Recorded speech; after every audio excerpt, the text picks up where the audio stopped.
नमस्कार।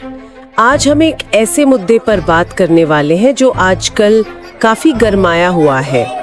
ये है भारत की मतदाता सूची संशोधन प्रक्रिया, मतलब जो वोटर लिस्ट अपडेट होती है, जिसे स्पेशल इंटेंसिव रिवीजन या SIR कहते हैं। और खास तौर पर बिहार में जो चुनाव होने वाले हैं, उसको लेकर इस पे बड़ा विवाद खड़ा हो गया है। हाँ, बिल्कुल। विपक्ष के नेता राहुल गांधी ने तो चुनाव आयोग ECI पर बहुत ही गंभीर आरोप लगाए हैं, वोट चोरी की साजिश तक कह दिया है।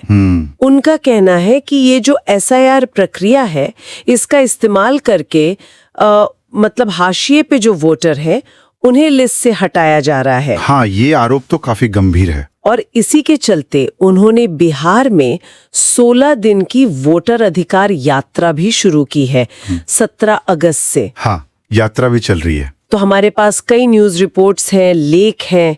आज कोशिश करेंगे कि इन आरोपों को समझें, ये है क्या, और ये भी कि चुनाव आयोग क्या कह रहा है इस पर, और इसका हमारे लोकतंत्र पर क्या असर पड़ सकता है। क्यों, सही है ना? बिल्कुल बिल्कुल।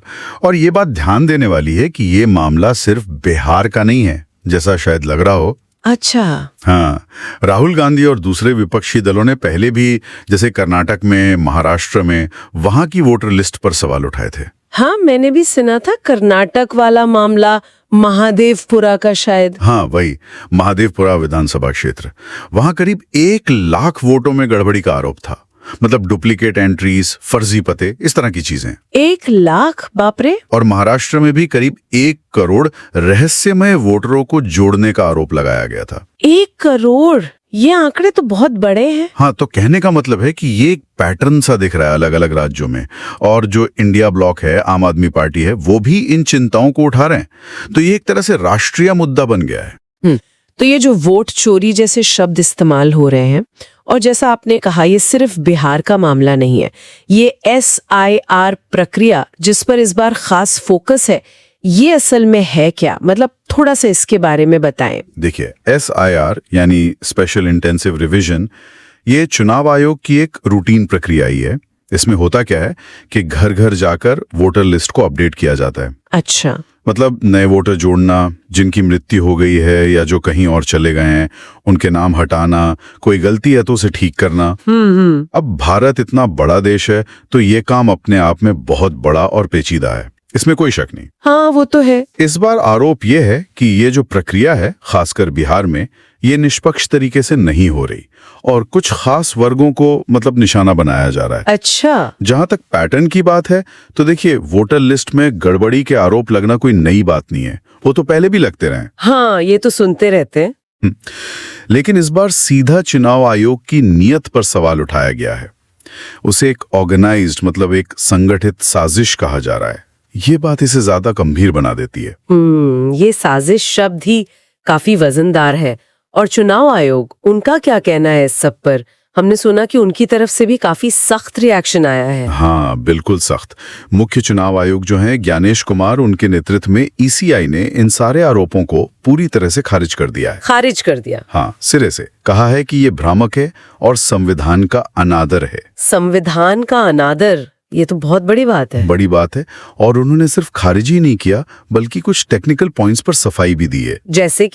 जैसे वो एक आरोप था हाउस नंबर 0 को लेकर। तो ECI ने कहा कि ये ग्रामीण इलाकों में इसलिए इस्तेमाल होता है ताकि कोई भी योग्य वोटर जिसका कोई फॉर्मल हाउस नंबर नहीं है, वो छूट ना जाए। अच्छा, मतलब ये कोई गड़बड़ी नहीं है, बल्कि सबको शामिल करने का तरीका है। हाँ, उनका यही कहना है। और डुप्लीकेट एंट्री पर भी उन्होंने कहा कि लिस्ट में अगर डुप्लीकेट नाम दिख रहे हैं, तो इसका मतलब अपने आप में धोखाधड़ी नहीं हो जाता। तो फिर वो क्यों दिखते हैं? वो कई बार डेटा एंट्री की गलती से हो सकता है, या कोई वोटर एक से ज्यादा जगह रजिस्टर हो गया हो, जिसे बाद में वेरिफिकेशन के बाद ठीक किया जाता है। ये एक ऑनगोइंग प्रोसेस है।